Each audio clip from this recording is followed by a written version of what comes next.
வணக்கம். ஒரு இனிய காலை பொழுதில் சந்திப்பதில் மகிழ்ச்சி.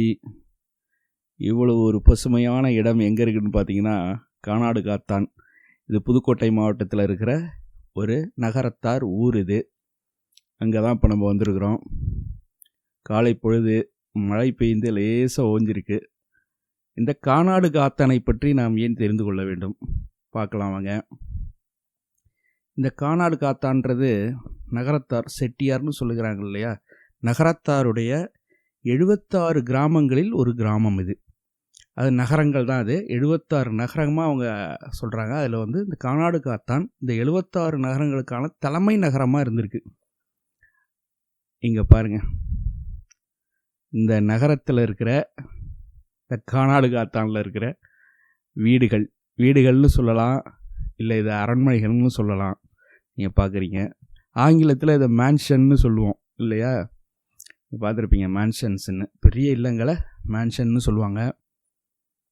பாருங்கள், எவ்வளவு ஒரு பிரமிப்பாகவும் மிக அழகாகவும் இருக்கிற இந்த அமைப்புகள். இதை நிறைய காணொளிகளில் நீங்கள் பார்த்துருக்கலாம். வந்து திரைப்படங்களில் பார்க்குறீங்க, காணொளிகளில் பார்க்கலாம். நிறைய காணொளிகள், இது சார்ந்த காணொளிகள் மிக சிறப்பாக வந்து வலைதளத்தில் இருக்குது. சரி, இந்த கட்டடங்களை பார்ப்பதின் நோக்கம் என்ன? யார் இந்த நகரத்தார்? செட்டியார்கள்னு சொல்கிற, நாட்டுக்கோட்டை செட்டியார்கள்னு சொல்கிற இந்த நகரத்தார்கள் யார்? முதல்ல அந்த செய்திக்கு வருவோம். இது கொஞ்சம் நம்ம பின்னோக்கி போகணும். இப்போ சங்க காலத்தை நோக்கி போக வேண்டிய கட்டாயம் இருக்குது. இப்போ பார்த்தீங்கன்னா, புகார் நகரம், பூம்புகார்னு கேள்விப்பட்டிருப்பீங்க. புகார் நகரம் உலகத்தின் மிகச்சிறந்த துறைமுக நகரமாக இருந்திருக்காது. தமிழர்களுடைய மிகப்பெரிய துறைமுக நகரம். அந்த புகார் நகரத்தை பற்றி, அதாவது பூம்புகாரை பற்றி இன்னொரு காணொலியில் தெளிவாக பார்ப்போம். இப்போ செய்திக்கு வருவோம்.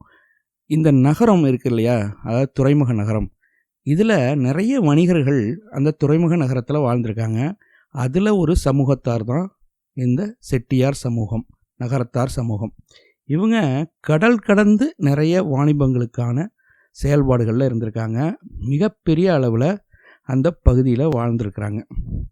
எந்த அளவுக்கு பெரிய அளவில் வாழ்ந்துருக்காங்கன்னா, ஒரு உதாரணமாக எடுத்துக்குவோம்.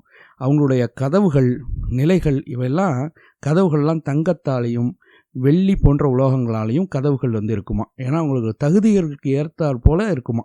இப்போ கேட்குறதுக்கே எப்படி இருக்கும் உங்களுக்கு? அப்படிப்பட்ட வாழ்வு வாழ்ந்துக்கிட்டு இருக்கும்போது மிகப்பெரிய செய்தி ஒன்று நடக்குது. என்ன நடக்குதுன்னா, கடல் கோள் அப்படின்னு தமிழில் சொல்கிறோம். கடல் கோள்னால் என்ன? இப்போ நம்ம அதை சுனாமின்னு பார்த்துட்டோம், இல்லைன்னா நமக்கு தெரியாது. மிகப்பெரிய கடல் சீற்றம். அதனால் வந்து ஒரு பெரிய அழிவை புகார் நகரம் சந்திக்குது. பூம்புகார் மிகப்பெரிய அழிவை சந்திக்குது. அதை என்றுமே எதிர்பார்க்காத அந்த வணிக மக்கள் மிகவும் அதிர்ந்து போயிடுறாங்க. நிறைய பேர் வந்து அதனால் இறந்துடுறாங்க, நிறைய அழிவுகளை மேற்கொள்கிறாங்க. இதெல்லாம் வந்து ஏற்பட்டோன்னே அந்த மக்களுக்கு வந்து மிகுந்த ஒரு பயம் வந்துடுது. அதனால் என்ன செய்கிறாங்க, இந்த மக்கள் நீர்நிலை மிக குறைவாக, அதாவது தண்ணீரால் ஆபத்து வர இல்லாத இடங்களை நோக்கி அவங்க பயணம் பண்ணி இந்த 76 கிராமங்களில் வந்து அவங்க வந்து தஞ்சம் அடைகிறாங்க. இங்கே வந்து அவங்களுடைய மீண்டும் தங்களுடைய வாழ்வு நிலையை வந்து இங்கே உயர்த்துறதுக்கான பணியில் இறங்குறாங்க. அப்படி உருவாக்கப்பட்டது தான் இந்த கிராமங்கள். இப்போ நீங்கள் பார்க்குற கட்டடங்கள் எல்லாம் ஒரு 100-120 வருடங்களுக்கு முன் கட்டப்பட்டது. சரி, இப்போ செய்திக்கு வருவோம். இப்போ பார்த்தீங்கன்னா, இவங்க உலகம் முழுக்க தொடர்பு இருந்ததுனால உலகத்தில் இருக்க நிறைய இடங்களில் இருக்க கட்டடங்களை பார்த்து, உதாரணமாக ஐரோப்பாவில் உள்ள மேன்ஷன்ஸு, இது மாதிரி இடங்களெல்லாம் பார்த்து அதை மேற்கோளாக கொண்டு இங்கே வந்து கட்டியிருக்காங்க. இப்போ நம்ம பார்த்துட்டு இருக்கிறது கானாடு காத்தானுடைய அந்த ஊருடைய சூழலை பார்க்குறோம். பாருங்கள், இந்த நீர்நிலைகள்லாம் பாருங்கள். உங்களுக்கு அப்புறம் தெளிவாக எல்லா செய்தியும் சொல்கிறேன் நான். இந்த கானாடு காத்தான் வந்து ஒரு முக்கியமான நகரமாக செட்டியார்களுக்கு அறிவிக்கப்படுது. சரி, இந்த நகரத்தார் மிக மிக முக்கியமானவர்கள். எதனால்னு பார்த்தீங்கன்னா, இன்று வரை தமிழர்களுடைய நிறைய மரபுகளை வந்து காத்து நிற்கக்கூடிய பெருமை இவர்களுக்கு உண்டு. இவருடைய மரபு ஒளி செய்திகள், திருமணமாகட்டும், உடையாக இருக்கட்டும், நகைகளாகட்டும், உணவாக இருக்கட்டும், எல்லா செய்திகளையும் இன்றளவும் உலகத்தில் எங்கிருந்தாலும் பாதுகாக்கும் அளவிற்கு திறம் படைத்தவர்கள். மிக மிக எளிமையான மனிதர்களாக இவங்களோட வாழ்க்கையை வந்து பயணிச்சிருக்காங்க. ஆனால் அதே நேரத்தில் எப்படி வந்து செல்வத்தை வந்து கையாள வேண்டும் என்ற நுணுக்கத்தை அறிந்தவர்கள். இப்போ பார்க்குறீங்க இல்லையா, இது வந்து ஒவ்வொரு ஊர்லேயும் இருக்கும். ஊரணிகள்னு சொல்லுவாங்க அவங்க. குளம் போன்ற அந்த அமைப்பு, மழை பெய்தால் எல்லா நீரும் வந்து வாட்டர் ட்ரைனேஜ் சிஸ்டம்னு இப்போ சொல்கிறோம் இல்லையா ஆங்கிலத்தில், நீர் வடியும் முறை வந்து மிக தெளிவாக இருக்கும். எல்லா வீடுகள்லேருந்தும் இந்த நீர்கள் வந்து இது மாதிரி ஒரு பெரிய ஊருக்கு மத்தியில் இருக்கிற ஒரு பெரிய குளம் போன்ற அமைப்பில் வந்து நீர் வந்து வந்தடைஞ்சிரும். இது அவங்களுக்கு வந்து கோடை காலங்களில் மிகப்பெரிய அளவில் அது வந்து உதவியாக அவங்களுக்கு இருக்கும். ஏன்னா நீர் குறைவான இடம்தான் இந்த இடங்கள்லாம், அதனால் அது பெரிய அளவில் உதவியாக இருக்கும். இந்த கட்டமைப்பை பாருங்களேன், எவ்வளவு தெளிவான கட்டமைப்புன்னு பாருங்கள், மிக தெளிவான கட்டமைப்பு. இப்போ நீங்கள் பார்க்கலாம், இந்த வீடுகள் எல்லாமே மிக நீண்டதாக இருக்கிறத பார்க்குறீங்க நீங்கள். பாருங்கள், ஒரு முனையிலிருந்து ஆரம்பித்தால் அடுத்த ஒரு தெருவுடைய முனை வரைக்கும் இருக்கிற மிக நீண்ட அமைப்பாக நீங்கள் பார்க்கலாம். இவ்வளவு பெரிய வீடுகளா?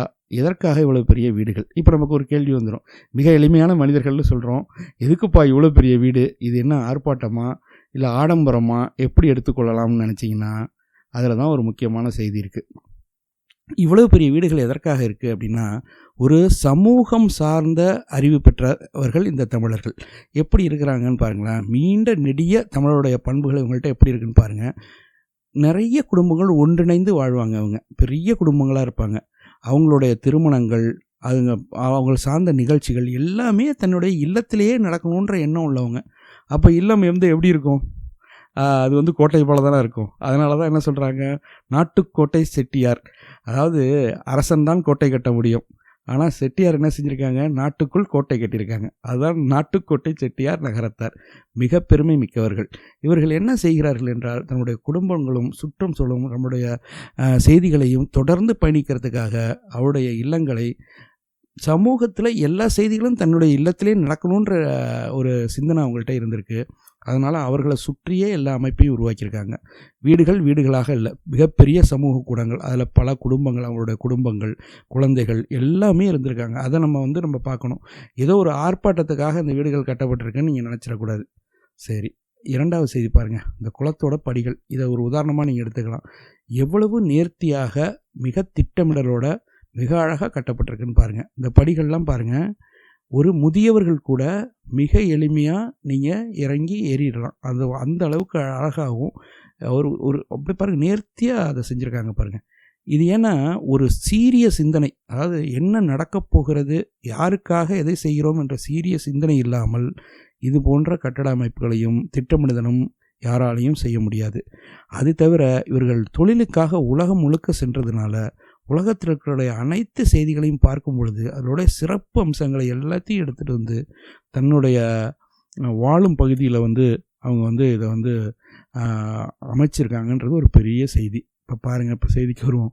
பாருங்கள், இந்த கட்டடங்கள் எல்லாம் எந்த காலத்தில் உருவாக்கப்பட்டதுன்னு கொஞ்சம் யோசிச்சு பாருங்கள்.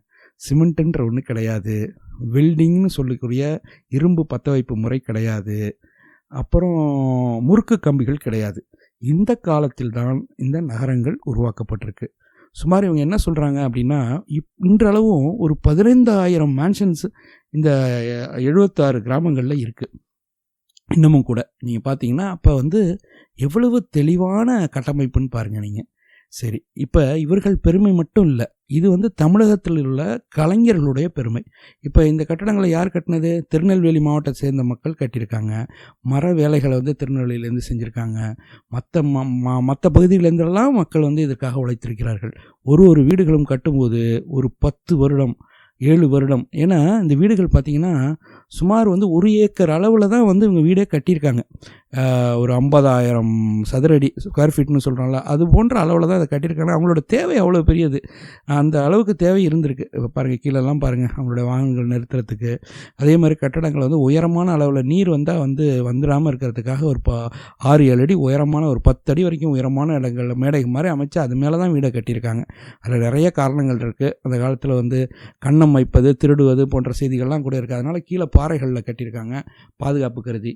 இன்றளவும் பார்த்திங்கன்னா மரத்தின் மேலே வெள்ளி கூட பூசப்பட்டிருக்கு. அந்த அளவுக்கு வந்து கலைநயம் மிக்க கட்டிடங்கள் இது. சரி, இவ்வளவு பெரிய கட்டடங்கள் அந்த காலகட்டத்தில் எப்படி உருவாக்கப்பட்டிருக்குன்னு பார்த்தீங்கன்னா, நம்மளுடைய கலைஞர்கள் அவ்வளோ ஒரு ஈடுபாடோடு இதை செய்திருக்காங்க. அதற்கு வந்து இந்த நகரத்தார் வந்து அவ்வளோ உறுதுணையாக இருந்திருக்காங்க. அவங்க மேலே வந்து ஒரு அன்பையும் அவங்களுக்கு தேவையான செய்திகளையும் செய்து கொடுத்ததுனால தான் இவ்வளவு பெரிய நகரம் உருவாயிருக்கு. இப்போ இதை நாம் பார்ப்பதற்கான முக்கிய காரணம் என்னென்னா, பார்த்து வியப்பது மட்டும் இல்லை. நம்ம நேராக இப்போ செய்திக்கு வருவோம். எப்படி இருந்திருக்கும் பூம்புகார் நகரம்? பூம்புகார் துறைமுகத்தில் இருந்த நகரத்தார் எப்படி இருந்திருப்பார்கள் என்பதை கற்பனை செய்து பார்க்கறதுக்கு மிக மிக உதவியாக இருக்கக்கூடிய இடம் இது. இதைத்தான் நம்ம மக்களுக்கு நம்ம தெரிவிக்கணும். நம்மளுடைய கலைஞருடைய திறன் என்ன, இவை அனைத்துமே பார்த்திங்கன்னா இவங்க வெளிநாடுகளுக்கு சென்ற போது இருந்த செய்திகளை வந்து மேற்கோளாக, அதாவது வரைபடமாகவோ இல்லை திட்டமிடுதலாகவோ கொண்டு வந்தாலும் கூட நம்முடைய கலைஞர்கள் தான் இவ்வளத்தையும் வந்து இதை செயல்படுத்தியிருக்காங்க. சுண்ணாம்பையும் கற்களையும் மரங்களையும் கொண்டு இவ்வளவு செய்திகளையும் மிக தெளிவாக இவ்வளவு நாள் வரை தாங்கும் அளவிற்கு அவ்வளவு அழகாக நேர்த்தியாக அதை வந்து வடிவமைத்திருக்காங்க. அந்த அறிவு வந்து மிகப்பெரிய அறிவு. இந்த அறிவை கொண்டு தான் நீங்கள் வந்து தமிழர்கள் இப்பொழுது நீங்கள் சிந்தித்து பாருங்கள், புகார் நகரம் எப்படி இருந்திருக்கும், பூம்புகார் நகர துறைமுகத்தில் நகரங்கள் எப்படி இருந்திருக்கும். ஏன்னா நம்ம வரலாறுகளை பார்க்கும்போது ஏதோ கற்பனையில் நம்ம சொல்கிறோன்றாப்புல மக்களுக்கு தோணிடும். ஏன்னா பெரிய நகரம் இருந்துச்சு, இங்கே மாடிகள் இருந்தது, கூட கோபுரங்கள் இருந்ததுன்றப்ப என்னப்பா இப்போ வந்து எவ்வளோ தொழில்நுட்பம் இருக்குது அதனால் காட்டுறோம், அப்போல்லாம் எப்படி இருந்திருக்கும், அப்படியெல்லாம் இருக்கிறதுக்கு வாய்ப்புகளும் கற்பனை கதையாக சொல்கிறாங்கன்னு நமக்கு தோணிடும்.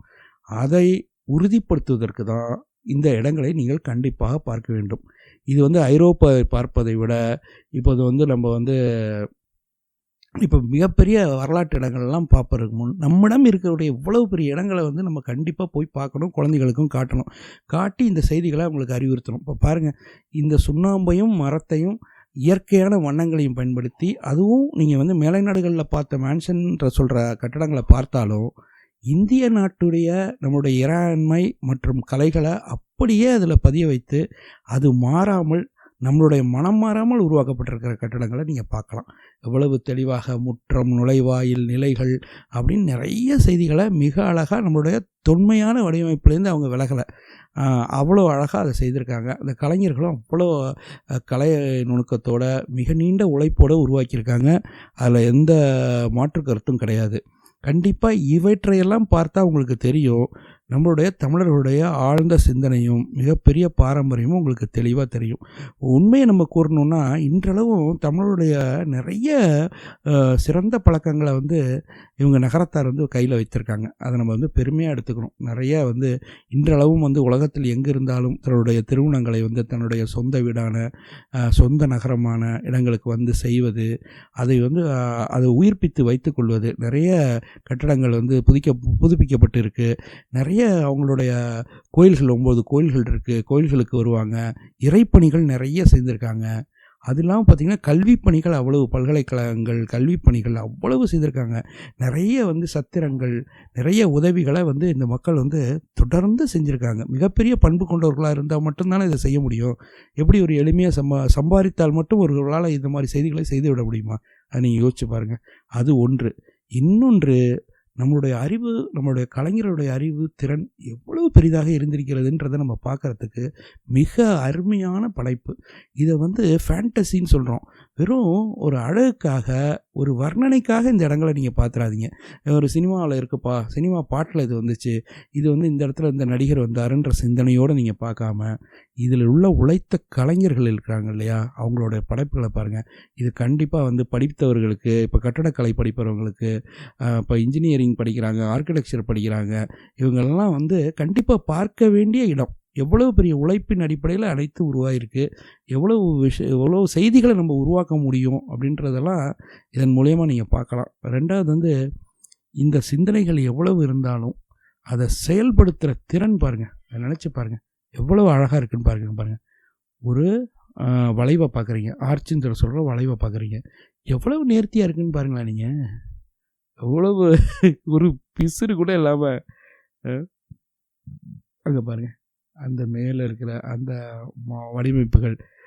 இன்றைக்கி ஜாலி ஒர்க்குன்னு சொல்கிறோம் இல்லையா, அதெல்லாம் பாருங்கள், சுட்ட மண்களால், பீங்கானால், நிறைய வெளிநாடுகள்லேருந்து உள்ள பொருட்கள்லாம் அவங்க பண்ணியிருக்காங்க. இப்போ ரங்கூன்லேருந்து தேக்கு எடுத்துகிட்டு வந்திருக்காங்க, இட்டாலியிலேருந்து கிரானைட்ஸ் எடுத்துகிட்டு வந்திருக்காங்க, மார்பிள் எடுத்துகிட்டு, ஜப்பான்லேருந்து டைல்ஸ் எடுத்துகிட்டு வந்திருக்காங்க, பெல்ஜியத்துலேருந்து வந்து முக கண்ணாடிகள் எடுத்துகிட்டு வந்திருக்காங்க. அவ்வளவு பொருட்களும் உலக அளவில் இருக்கிற பொருட்களை திரட்டி வந்து அவ்வளவு அழகான ஒரு வடிவமைப்பை அவங்க உருவாக்கியிருக்காங்க. அதுவும் ஒரு பெருமைக்குரிய செய்தி. அவ்வளவு கலைஞர்களும் இதற்காக உழைத்திருக்காங்கன்றதையும் நம்ம மனதில் கொள்ளணும். கண்டிப்பாக இவையெல்லாம் 100-120 வருடங்களுக்கு முன்னாடி உருவாக்கப்பட்டிருக்கிறதுனா நம்ம வந்து எவ்வளவு அறிவு பெற்றிருந்தால் இவற்றையெல்லாம் உருவாக்கியிருக்க முடியும்னு நீங்கள் சிந்திச்சு பார்க்கணும். நம்மளோட குடும்பத்திற்கும் குழந்தைகளுக்கும் கண்டிப்பாக இது பற்றிய செய்திகளை வந்து தெளிவாக செய்திகளாக நம்ம வந்து புரிய வைக்கணும். அது மட்டும் இல்லை, இங்கே பார்த்தீங்கன்னா கண்டாங்கி சேலைன்னு சொல்கிற அந்த நூற்று எடுக்கிற கைகால் நூற்று எடுக்கிற நூல் சேலைகள்லாம் ரொம்ப சிறப்பாக இருக்குது. இந்த பகுதியில் நிறைய சிறப்புகள் இருக்குது. கண்டிப்பாக இந்த பகுதிக்கு நீங்கள் பயணம் செய்யுங்க. ஒரு வெனிஸ் நகரத்துக்கு நீங்கள் போனீங்கன்னா எந்த அளவுக்கு மகிழ்ச்சி அடைவீங்களோ அந்த அளவுக்கு மகிழ்ச்சி அடைவீங்க. அதை நான் உறுதியாக என்னால் சொல்ல முடியும். நீங்கள் கண்டிப்பாக இந்த சைடில் பயணங்களை வந்து தொடர்ந்து பண்ணுங்கள். இப்போ நம்ம பார்த்தது வந்து கானாடு காத்தான் பார்த்தோம். அடுத்தது பார்த்திங்க அப்படின்னா நம்ம ஆத்தங்குடி போவோம். அங்கே ஒரு அரண்மனை, இங்கே இருக்கிற அரண்மனைகளில் இப்போ அண்ணாமலை செட்டியாருடைய அரண்மனை நம்ம பார்த்தோம். அந்த மாதிரி பெரிய அரண்மனைகளுக்கு வந்து பர்மிஷன்னு சொல்கிற ஒரு வாங்கினதுக்கப்புறம் தான் நம்ம பார்க்க முடியும். இப்போ நம்ம வந்து போகிறது வந்து ஆத்தங்குடிக்கு போகும். அங்கே வந்து ஒரு வீடு இருக்குது. அது மாதிரி அரண்மனை போல் தான், அரண்மனை தான் நம்ம எடுத்துக்கணும். அதை வந்து ஒரு உதாரணத்துக்காக நான் காட்டுறேன். அதையும் நீங்கள் பாருங்கள். நீங்கள் வந்து பார்த்தீங்கன்னா நிறைய கட்டடங்கள், நிறைய வெர்ஷன்ஸ் இருக்குது. அதை நீங்கள் வந்து ஒவ்வொரு ஊர்களையும் தெளிவாக பார்க்கலாம். நிறைய ஊர்கள் இருக்குது. இப்போ நம்ம பார்க்குறோம் பார்த்தீங்களா, இந்த பாதைகள் எவ்வளோ அழகாக ஒழுங்காக அப்படியே அழகாக வடிவமைக்கப்பட்டிருக்கு பாருங்கள். எவ்வளோ அழகாக வடிவமைக்கப்பட்டிருக்கு பாருங்கள். இன்றளவும் கூட நம்மளால் அதை அப்படி உணர முடியுது. இந்த நகரத்தை எப்படி வடிவமைச்சிருக்காங்கன்றதை இன்றளவும் வந்து நம்மளால் உணர முடியுது. அவ்வளோ அமைதியாகவும் அழகாகவும் இருக்குது. இப்போ நான் சொன்ன அந்த அண்ணாமலை செட்டியாருடைய முதல்ல நம்ம பார்த்தோம் காணையில், அதே தான் இது. நீ பாருங்கள், இந்த இடதுபுறம் இருக்கிறது வந்து ஒரு அரண்மனை, வலதுபுறம் இருக்குது பாருங்கள். வலதுபுறம் இருக்கிறது தான் வந்து அண்ணாமலை செட்டியாருடைய மிகப்பெரிய அந்த பெரிய ஒரு மேன்ஷன். அது ஒரு அரண்மனைன்னு சொல்லலாம். அரண்மனை தான் அங்கே சொல்லுவாங்க. அது உள்ளாரையும் வந்து பர்மிஷன் இருந்தால் பார்க்கலாம். நீங்கள் எப்போயாவது வந்து அதுக்கான இதை பெற்று நீங்கள் போய் பார்க்குறதுக்கு வாய்ப்பு இருக்குது. இப்போ பார்க்குறீங்க, அப்படி சுற்றி நம்ம பார்த்துட்டோம். எவ்வளோ அழகாக இருக்குது பாருங்கள். குளம், கோயில், எவ்வளோ பாருங்கள். அப்படியே பாதை அப்படியே போதா, அங்கே பாருங்கள். இப்போ இந்த போஸ்ட் ஆஃபீஸாக இருக்குது பார்த்தீங்களா, அந்த இடம்லாம் பாருங்கள். அந்த கட்டடங்கள்லாம் அந்த காலத்தில் இருந்த கட்டடங்கள் தான். எவ்வளோ அழகாக இருக்குது பாருங்கள். கோயில்கள் அப்படியே குளக்கரையில் அங்கே கோயில் எப்படி இருக்குன்னு பாருங்களேன். அவ்வளோ நேர்த்தியாக ஒரு திட்டமிடலோட முன்னுக்கே, அதாவது நீர் மேலாண்மையே உங்களுக்கு தெரியும். கீழே ட்ரைனேஜ் சிஸ்டம்னு சொல்கிறது முதல்ல நம்ம உருவாக்காமல் அதுக்கு மேலே கட்டடம் கட்டணும்.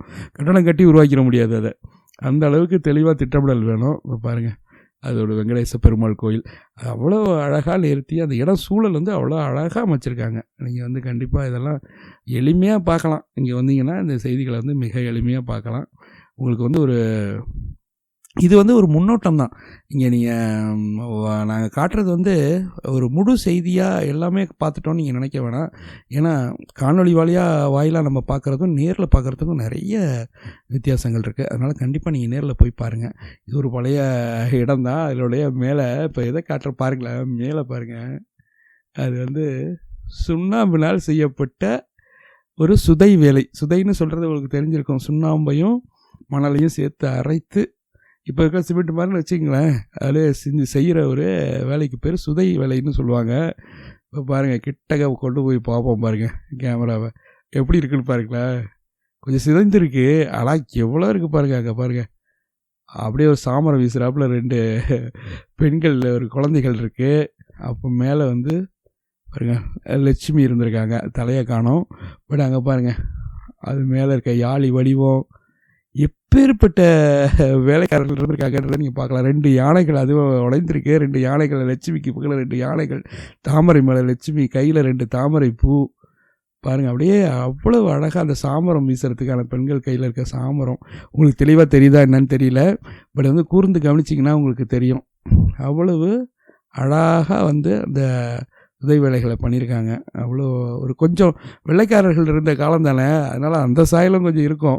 இருந்தால் கூட அதிகம் விடாமல் நம்மளுடைய நம்ம பாரம்பரியமான வடிவமைப்பு ஸ்டைல்னு சொல்கிறோம்ல, அதையும் விடலை. அது 2ஐயும் இணைத்து வந்து உருவாக்கப்பட்டிருக்கு பாருங்க. அது அந்த அழகு அவ்வளோ அழகாக இருக்குது. இது வந்து ஒரு நல்ல அனுபவமாக இருக்கும் உங்களுக்கு. கண்டிப்பாக வந்து இந்த இடங்கள்லாம் பார்க்கும்போது நல்ல அனுபவமாக இருக்கும். நம்மளோட குழந்தைங்களுக்கு, எதிர்கால சந்ததியினருக்கெல்லாம் ஒரு பெரிய சிந்தனை வளத்தை கொடுக்கும். எப்போதுமே நம்ம எப்படி சொல்லிடுறோன்னா, எளிமையாக இருக்கணும், அமைதியாக இருக்கணும், அடக்கமாக இருக்கணும்னு சொல்லிடுவோம். ஒரு சீரிய சிந்தனை, பெரிய செயலை செய்யக்கூடிய ஆற்றல், அதெல்லாம் எப்போ வரும் அப்படின்னு நம்ம பார்த்தோம்னா, கண்டிப்பாக வந்து மிகப்பெரிய கட்டமைப்புகளை அவங்களுக்கு வந்து காட்டணும். எதற்காக எவ்வளோ பெரிய செய்திகளை செய்தாங்க, எதற்காக எவ்வளோ பெரிய உருவாக்கங்கள் உருவாக்குனாங்க அப்படின்ற செய்திகளை வந்து நம்ம தான் வந்து இந்த மாதிரி இடங்களுக்கு அழைத்து சென்று நம்ம காட்டணும். காட்டும்போது தான் நம்ம பயன்பாடு, அதோட செயல்பாடு, இதெல்லாம் நம்ம பர்ப்பஸ்ன்னு சொல்கிறோம் இல்லையா? அதனுடைய தேவை என்ன? இவ்வளோ பெரிய இடங்களை உருவாக்குறதுக்கான தேவை என்ன?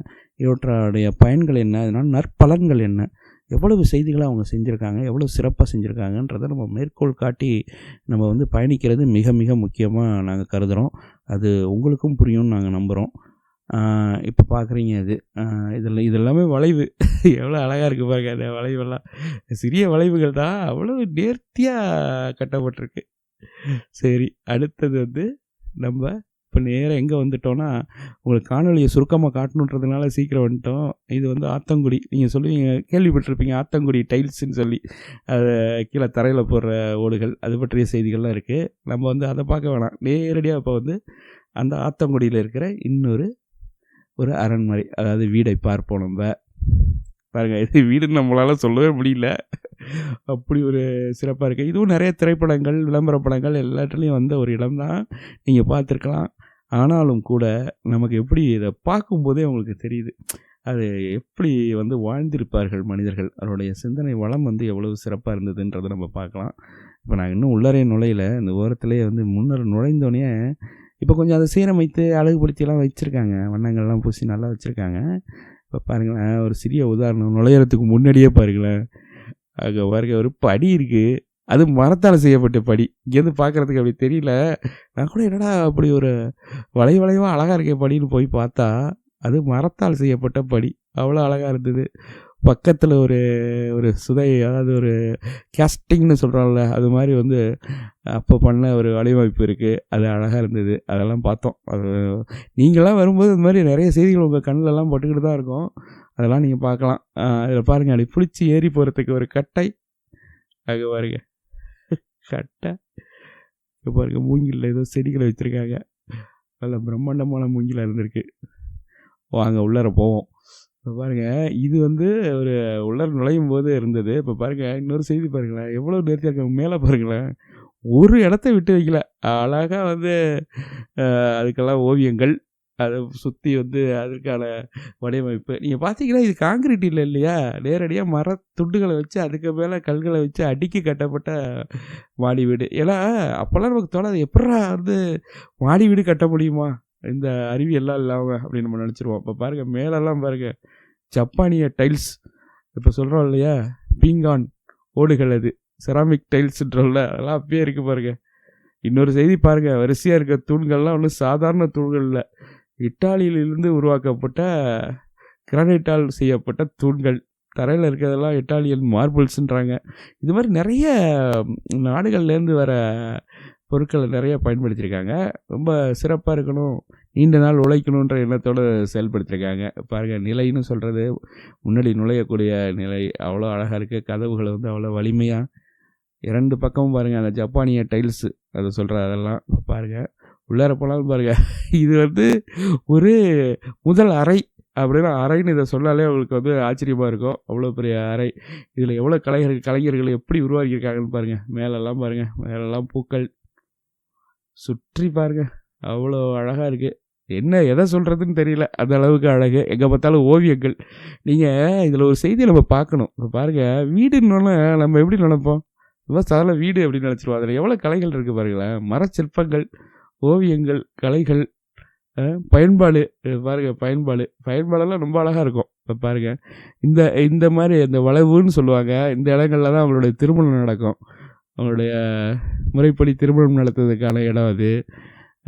இது மாதிரி நிறைய இடங்கள், ஒவ்வொரு இடத்த பற்றி அவங்க நிறைய சொல்லுவாங்க. இந்த இடத்துல இது நடக்கும், திருமணத்துக்கு முன்னாடி நடக்கும் இந்த செய்திகள், திருமணம் இந்த இடத்துல நடக்கும், அப்படியெல்லாம் அவங்க பிரித்து சொல்லுவாங்க. இதிலெல்லாம் வந்து அறைகள்லாம் இருக்குது. ஒவ்வொரு அறையும் மருமகள்கள் வரும்போது அவங்களோட சீர்களை வைத்துக் கொள்ளக்கூடிய அறைகள்பாங்க. அது மாதிரி நிறைய செய்திகள். அதே மாதிரி நிறைய ஓவியங்களை வந்து ரவிவர்மா சார்ந்த ஓவியங்கள் நிறைய சொல்லுவாங்க. பாருங்கள், எங்கே பார்த்தாலும் ஓவியங்கள் இருக்குது. ஒரு சின்ன ஜன்னலுக்கு மேலே கூட ஓவியங்கள். அங்கே பாருங்கள், அந்த கண்ணாடிகள்லாம் வந்து பெல்ஜியம்னு சொல்கிறோம் இல்லையா, பெல்ஜியம் கிளாஸ்ன்னு சொல்கிறாங்களா, அந்த கண்ணாடிகள். தூண்கள்லாம் கிரானைட்டால் ஆன தூண்கள். அது மாதிரி வந்து அவ்வளவு சிறப்பான வடிவமைப்பு. நீண்ட நாள், அதாவது இந்த கலைஞர்கள் வந்து சுமார் 7, 8 வருடங்கள் 10 வருடங்கள்னு தொடர்ந்து வேலை செய்து இதெல்லாம் உருவாக்கியிருக்காங்க. அவங்களுக்குன்னு தனி ஒரு தொழில்நுட்பம், தனி பாணிகள் அதெல்லாம் இருந்திருக்கு. இதில் பூசப்படக்கூடிய செவிற்றால் பூசக்கூடிய சுண்ணாம்பு முறைகள் அதெல்லாம் மிக சிறப்பான முறைகளாக இன்று வந்து தெரிவிக்கப்படுது. நம்மளுடைய பெருமை, இந்த தமிழர்களுடைய இந்த பெருமை இன்றளவு இல்லை, உலகம் முழுக்க இன்றும் பரவி நிற்கிறது. இதனுடைய பெருமைகள் இப்பயும் பார்க்குறீங்க. செட்டிநாடு உணவகங்கள்பீங்க, செட்டிநாடு நம்ம சொல்லுவோம் பார்த்தீங்களா, இன்றைக்கும் உலகம் முழுக்க செட்டிநாடு உணவகங்கள், உணவு வகைகள் அதெல்லாம் மிக சிறப்பாக பேசப்படுறதை நீங்கள் பார்க்குறீங்க. அதையும் தாண்டி மீண்டும் நம்ம ஒரு செய்தியை நம்ம வந்து ஏன் இதெல்லாம் நம்ம இப்போ பார்க்குறோம், நம்ம காணொலியில் பார்க்குறதுக்கான முதல் நோக்கம், இதெல்லாம் மழைநீர் சேகரிப்புக்கான இங்கெல்லாம் வந்து பெரிய செம்பு குடங்கள் இருக்கும். இப்போ அது இல்லை. அதில் வந்து நீர் சேகரிக்க முறைகள்லாம் இருந்தது, நான் பார்த்துருக்கேன். இப்போ பாருங்கள், அது பாருங்கள் ஓவியங்கள்லாம் எவ்வளோ அழகான, அதாவது ஓவியங்கள் வந்து காட்சிப்படுத்துதல், ஸ்டோரி டெல்லிங்னு சொல்கிறாங்களா, கதை கூறும் ஓவியங்கள் நிறையா இருக்கும் எப்போதுமே. அந்தந்த அந்த வரலாறுகள் நடந்த நிகழ்வுகள், மற்ற நிகழ்வுகள்லாம் ஓவியங்களாக தீட்டப்படுறதுன்றது ஒரு வழக்கமாக வச்சுருந்துருக்காங்க. ஏன்னா அங்கே இருக்கிற குழந்தைகளுக்கு மற்றவர்களுக்கு எல்லாத்துக்கும் வந்து அதை நினைவூட்டும் வகையில் அமைக்கப்பட்டிருக்கு. இங்கே பாருங்கள், ஏதோ இங்கே பாருங்கள், அந்த இரட்டை சாவி முறைன்னு சொல்லுவாங்க. 2 சாவி, இப்போ அது மேலேருந்து ஒரு திருவு, அதே சாவியை தலைகீழாக வைத்து ஒரு திருவுனா ஒரு லாக் ஆகும். அது மாதிரி ஒரு பூட்டு அமைப்பு. இந்த கீல்னு சொல்லுவாங்க, அதில் தொங்குறது. அது கதவு எடை அதிகமாக உள்ள கதவுகள். இதெல்லாம் ஒரு கதவு வந்து ஒரு 200 கிலோ அப்படி இருக்கும். அதனால் அதை தாங்கி அது நிற்கிது. இதெல்லாம் வந்து ஜப்பானியர்களில் தயாரிக்கப்பட்ட பீங்கான் ஓடுகள் அதெல்லாம் வந்து இப்போ வச்சுருக்காங்க. நிலையோடைய அமைப்பு, நிலை மிக முக்கியம். உங்களுக்கு தெரியும், நிறைய நம்ம காணொலியில் சொல்லியிருக்கோம். நம்மளர்கள் எப்போதுமே ஒரு நுழையும் இடத்தை வந்து மிக முக்கியமான இடமா கருதுவாங்க. அது சார்ந்த அமைப்பு அது. இது பார்க்குறீங்க, கூரை அமைப்பு முழுக்க மரத்தால் வேலை செய்யப்பட்டு தங்க இலைகளால், தங்கமும் வெள்ளியும் நமக்கு எப்போதுமே ரொம்ப வந்து நெருங்கிய பொருட்களாக இருக்குது. தங்கம், செம்பு, வெள்ளி, பித்தளைன்னு இதெல்லாம் ரொம்ப தமிழர்களுக்கு ரொம்ப பயன்படும் பொருளும் முக்கியமான பொருளாக இருக்குது. இரண்டாவது, இது வந்து ஒரு வளத்தையுடைய செல்வ வளத்தை வந்து காட்டுறதுக்காகவும் தங்களுடைய தேவைகளுக்காகவும் அவங்க உருவாக்கியிருக்காங்க. எது எப்படி இருந்தாலும் இவ்வளவு கலைகளையும் கலைஞர்கள் உருவாக்கியிருக்கிறார்கள் என்பதற்கான சான்றாக இது இருக்கிறதே நமக்கு மிகப்பெரிய பெருமை. இந்த பெருமை வந்து நகரத்தாரையும் போய் சேரும். அதனால் நம்ம வந்து நகரத்தாருடைய இப்போ ஏற்பட்ட செயல்பாடுகள், அவங்களுடைய பண்புகள், பழக்க வழக்கங்கள் அவை அனைத்துமே தமிழர்களுடைய பழக்கங்களை வந்து ஒரு கட்டுக்கோப்பாக, ஒரு எப்படி சொல்கிறது, ஒரு ஒரு ஒரு வந்து ஒரு நினைவூட்டுற வகையில் அவ்வளவு செய்திகளும் அவங்க வைத்திருக்காங்க. இல்லைன்னா ஒருவேளை இதெல்லாம் இல்லாமல் இருந்தால் நம்மளால் வந்து இந்த செய்திகளெல்லாம் பார்க்க முடியாமல் போயிருக்கும், மறைந்து போயிருக்கும். இங்கே வந்து உணவு சாப்பிட்ற இடமா அப்படியே தொடர்ந்து ஒரு 500 பேர் வந்து பந்தி விரித்து ஒரே இடத்துல அப்படியே வரிசையாக சாப்பிட்றது மாதிரி ஒரு பந்தின்னு சொல்கிறோம், உட்கார்ந்து சாப்பிட்ற தமிழர்கள் முறையில் ஒன்று. அது போன்ற செய்தி. மேலெல்லாம் வண்ணங்களால் உருவாக்கப்பட்ட கண்ணாடிகள், அதுவும் பெல்ஜியத்தை சார்ந்தது. அதெல்லாம் பாருங்கள், வெறும் இயற்கை ஒளியிலே வண்ணங்கள் வர்றது மாதிரி ஒரு காட்சி அழகாக வந்து வடிவமைத்திருக்காங்க. மிக நேர்த்தியாகவும் தெளிவாகவும். அந்த மூலையில் பாருங்களேன், எல்லாம் சாப்பிட்டுட்டு தாம்பூலம், அது நம்ம வெற்றலை போடுவதற்கான ஒரு இடமா, அங்கே எல்லோரும் உட்காந்து பேசிட்டு வெற்றலை, ஒவ்வொரு இடத்துக்கான செயல்பாடுகளும் அவ்வளோ அழகாக இருக்குது. மேல் கூரையை பாருங்கள், அவ்வளோ அழகாக சிறப்பாக மரத்தினால் செய்யப்பட்டது தான், மிக அழகாக செய்யப்பட்டிருக்குங்க. பாருங்கள் எவ்வளவு பெரிய அறைன்னு நீங்கள் பாருங்கள், உணவு உண்பதற்கான எவ்வளவு பெரிய அறை. அப்போ வந்து இவங்களுடைய வந்து விழாக்கள், நிகழ்ச்சிகள்லாம் எவ்வளோ சிறப்பாக நடந்திருக்கும்னு நீங்கள் சிந்திச்சு பாருங்கள். 100 வருடங்களுக்கு முன் இதெல்லாம் நடந்திருக்கு, 120 வருடங்களுக்கு முன் இதெல்லாம் நடந்திருக்குன்னா நீங்கள் சங்க காலங்களில் தமிழர்களுடைய அறிவு எவ்வளோ பெரிய அறிவாக இருந்திருக்க வேண்டும், எவ்வளோ பெரிய பண்போடு இருந்திருப்பாங்க, எவ்வளோ பெரிய பழக்க வழக்கங்களோடு இருந்திருப்பாங்கன்னு நீங்கள் பார்த்துக்கலாம். இவை அனைத்துமே நம்மளுடைய முற்கால தமிழருடைய பண்புகளுடைய தொடர்ச்சி தான்றதை நீங்கள் தெளிவாக தெரிஞ்சுக்கணும். இது திருப்பியும் மீண்டும் சொல்கிறோம், இது வெறும் ஒரு காட்சிப்படுத்துதலுக்காக, அழகுக்காக, பெருமைக்காக இதை நம்ம வந்து பார்த்து விடக்கூடாது. இதில் உழைத்த கலைஞர்களையும் இயல்பான மனிதர்களும் மிகப்பெரிய அறிவு பெற்றவர்களும், கட்டடவியலாக இருக்கட்டும், இல்லை மரம் சார்ந்த துறையாக இருக்கட்டும், இல்லை வந்து நம்ம மற்ற ஓவியத்துறையாக இருக்கட்டும், அவ்வளவு கலைஞர்கள் இதோடு இணைந்திருக்காங்க. அதோடு வந்து ஒரு கனெக்டட்னு சொல்லுவோம் இல்லையா ஆங்கிலத்தில், அது மாதிரி வந்து தொடர்புள்ளவர்களாக இருக்கிறாங்க. அதை நீங்கள் பார்த்துக்கணும். இவ்வளவு பெரிய செய்திகளை தொழில்நுட்பம் மிக குறைவாக இருந்த பொழுதே உருவாக்கிவிட முடியுன்றதை காட்டுறதுக்கான ஒரு சாட்சியாக இது அமைந்திருக்கிறதுன்றதை நம்ம மனசில் எடுத்துக்கணும். வாங்க அடுத்தது எதை பார்க்க போகிறோம் அப்படின்னு பார்த்தீங்கன்னா, இந்த மேன்ஷனை விட்டு நம்ம வெளியில் போனாலும் காரைக்குடி பக்கத்தில் அங்கே போகலாம். அது வந்து உலகத்திலேயே ஒரு அரிதான ஆன்டிக் மார்க்கெட்னு சொல்லுவாங்க. பழைய பொருட்களை விற்கக்கூடிய ஒரு கலெக்டபிள்ஸ்னு சொல்லுவாங்க. அது அந்த மாதிரி பொருட்களை பார்க்கக்கூடிய வாங்கக்கூடிய ஒரு பகுதியாக வந்து காரைக்குடியில் இருக்கிற நகரத்தில் இருக்க ஒரு பகுதி இருக்குது. அதையும் ஒரு முறை நம்ம பார்த்துடலாம்.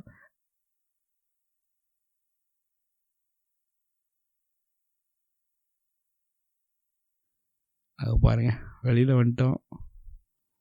இப்போ பாருங்கள் வெளியில் எவ்வளோ அழகாக இருக்குன்னு பாருங்கள். அழகு மட்டும் இல்லை, பிரம்மாண்டமும் கூட தான். அது வந்து நம்ம வந்து சொல்லாமல் இருக்க முடியாது, அவ்வளோ பிரம்மாண்டமாக அழகாக இருக்கிறது. பாருங்கள், நேர்த்தியாகவும் அழகாகவும் இருக்கிறது. பாருங்கள், இந்த ஓரத்தில் உங்களுக்காக தான் காட்டணும்னு நினச்சவங்க பாருங்கள், ஓரத்தில் இதெல்லாம் மரத்தால் செய்யப்பட்ட யாழி. ஓரத்தில் அதை தாங்கி பிடிக்கிறதுக்கு இப்படி ஒரு யாழி. சரி, முடிந்தது. பாருங்கள், அழகும் அழகு தான், இது இன்னும் சொல்லணும், அவ்வளோ அழகாக இருக்குது. இப்போ அடுத்தது நம்ம எங்கே நேராக போகிறோம்னு பார்த்தீங்கன்னா, இப்போ அந்த ஆத்தங்குடி விட்டு வெளியில் வந்துட்டோம். வர வழியில் அந்த மரத்தூண்கள்லாம் வச்சுருந்தாங்க. அதெல்லாம் அதெல்லாம் உங்களுக்கு தூண்கள் தனியாக இருக்கும்போது அது பற்றி கொஞ்சம் தெரியும். பார்த்திங்கன்னா மேற்கட்டை அது, இந்த தூண்கள் பாருங்கள் அழகாக இருக்குது. அழகான தூண்கள், அதோட அடிக்கட்டை அவங்க வந்து புதுசாகவும் உருவாக்குறாங்க, பழசையும் வந்து எடுத்து அதை வந்து மாற்றி அமைத்தெல்லாம் கொடுக்குறாங்க. அது மாதிரி இடங்கள் நிறையா இருக்குது இங்கே. அது மாதிரி வடிவமைக்கப்பட்ட தூண்கள் தான் இது. ரொம்ப அழகாக இருந்தது பார்க்குறதுக்கு. மேலே பார்த்தீங்கன்னா பித்தளையால் பூன்னு சொல்கிறோம் இல்லையா, மேலே போட்டிருக்கு, அப்படி இருக்குது. அதுக்கப்புறம் இன்னும் கொஞ்சம் பொருட்கள் பக்கத்தில் இருந்துச்சு, காட்டுறோம். பாருங்கள், அழகாக இருக்குது. மரத்தை வந்து எவ்வளோ தெளிவாக தாங்கும் திறனோடு அதை அழகாக வடிவமைச்சு பாருங்கள்.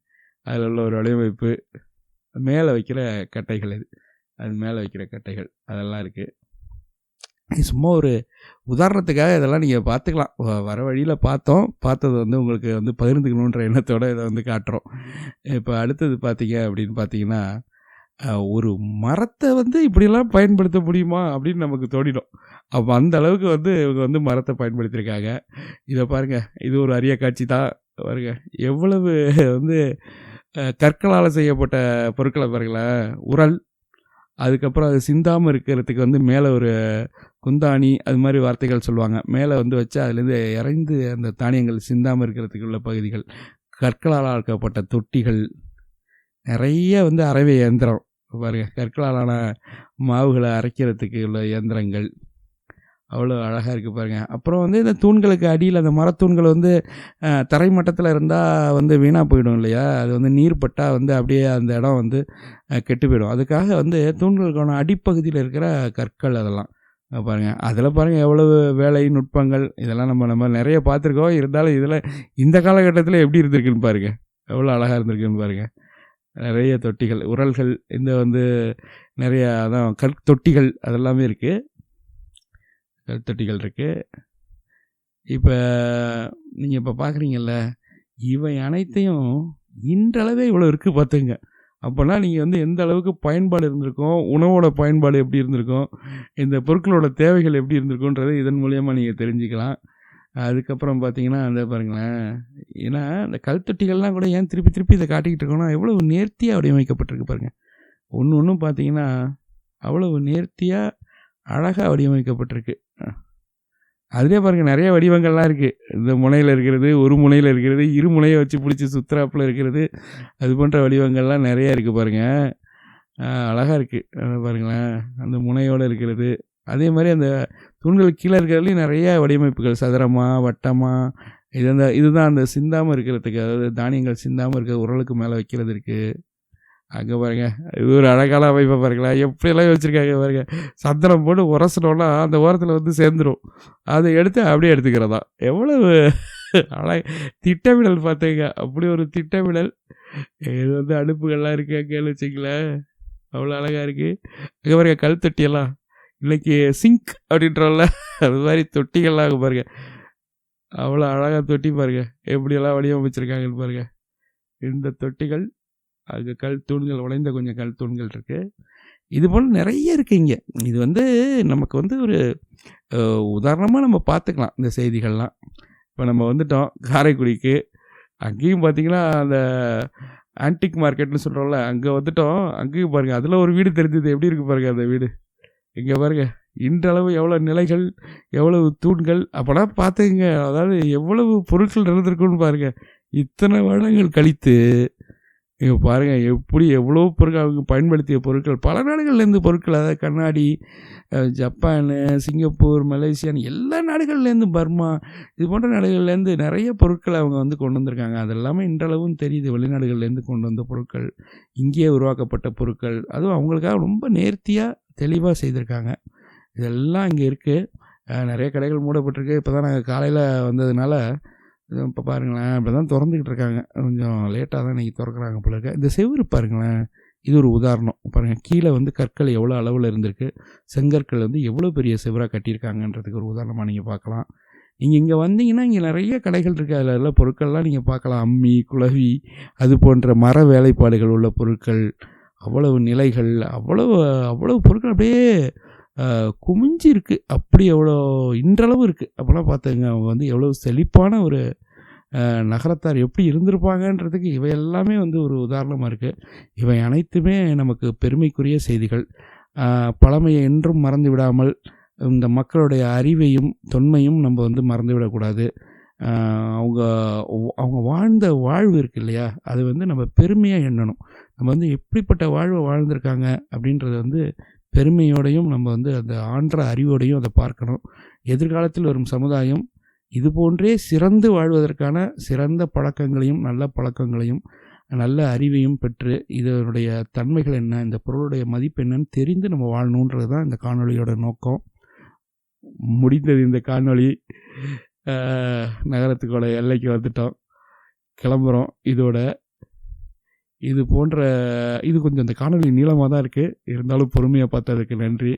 இன்னொரு சிறப்பான காணொலியோடு சந்திப்போம். நன்றி, வணக்கம். மீண்டும் சந்திப்போம்.